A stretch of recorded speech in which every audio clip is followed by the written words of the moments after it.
Good morning, everyone. Guys, what a wild time to be alive. We've got all sorts of crazy stuff. And then when you thought it couldn't get any bonkers in 2024, we have the mass exploding pages in the Middle East. So we're going to talk about that a little bit today, guys. And then I'm going to speculate on why I think this may have been a botched mission, a successful mission, but still botched in the context of the the surrounding information that we know, and more importantly, the surrounding information that we don't know. So, from an article from CNN that I will put in the, in fact, I'll share it with you guys real quick. Where are we? Hezbollah vows retaliation against Israel for deadly pager explosions against Lebanon. Guys, every time I read that, I think, honestly, if I was watching like a serious movie, like, I can't think, like a serious espionage movie, and this happened, I would turn it off and think this belongs in an Austin Powers movie. But, is what it is. Pages exploded across Lebanon. Who was behind the explosion? Hezbollah vows retribution.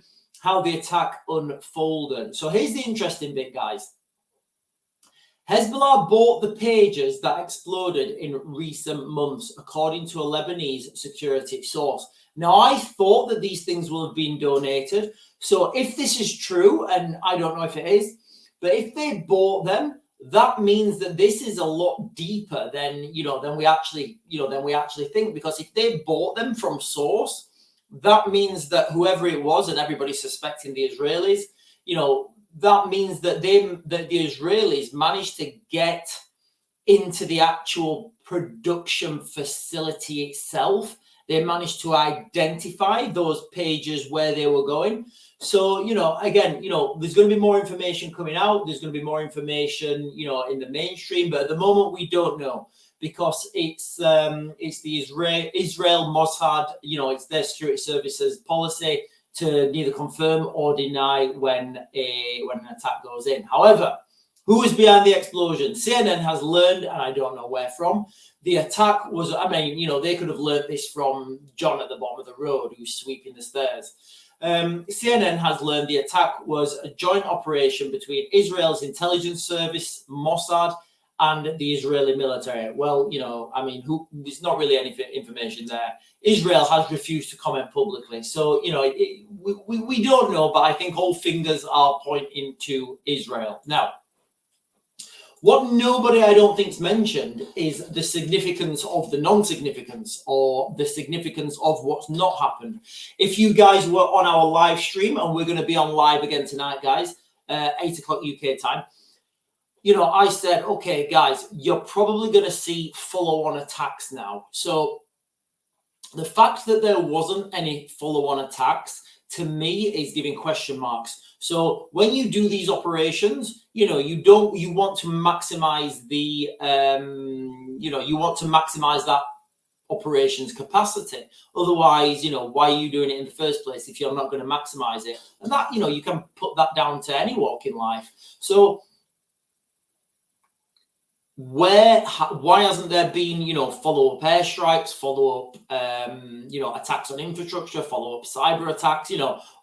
It looks to me like this is an isolated incident. And while it's, it's huge and it's spectacular and it's absolutely insane, I'm questioning now, has this been, was this an attack that was supposed to go in Friday, and for some reason they had to, they had to push it forwards rather than lose that capacity? So, I think there was something potentially bigger planned, but they had to. And again, guys, remember, this is me speculating now. I've got no inside information. This is literally just me speculating. If I was planning this mission and it's wild, and somebody came to me and said, hey, Sean, listen, we're going to do these exploding pages, I'd say, dude, that is wild. Can you do it? And if it went through and everything was in place, whoever's in charge would say, right, okay, as soon as everybody's capacitated, we're going to do another huge strike. And that's kind of how you would do it. So what I'd be questioning now is, was there a security breach about these pages? You know, did people start to get, you know, did one drop on the floor or something and go kaboom? You know, did one detonate by accident beforehand? Did somebody get suspicious of these pages? Was there a leak was there a leak in the Ukrainian? Was there a leak in the Israeli security services that then led the Hezbollah to start suspecting these pages, and the Israelis just said, right, go now, dial that special number and send that group message or whatever? Because I think it's really telling that there was no follow-up operation to this. Guys, obviously more information will come out in the, you know, in the next couple of hours, in the next couple of days, whatever. But guys, honestly, we are living in absolute wild times. A lot of people are saying as well, some people were saying that this was some sort of cyber attack on these pages. Guys, I genuinely don't see how that could happen. You know, these, the batteries in, you know, that there was some sort of cyber attack and it made the battery explode. I honestly don't see the credibility in that. You know, when you understand how these things work.